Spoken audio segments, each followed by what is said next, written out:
Хэнтийг хангай саяны өндөр сайхан нуруунууд хойд зүгийн чимэг болсон ой хөвч уулнууд Миний шарган өмнө өргөн их говьуд өмнө зүгийн манлай болсон элсэн махан далайнууд.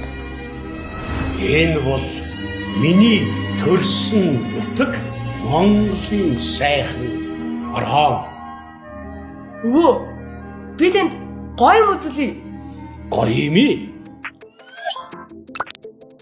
Энийг хардаа. Гоё чинь ямар гоё юм. Энийг мэдлэгтэй дэвтэр гэдэг юм аа. Юу? Мэдлэгтэй дэвтрий. Улаанбаатар принтийн мэдлэгтэй дэвтэр.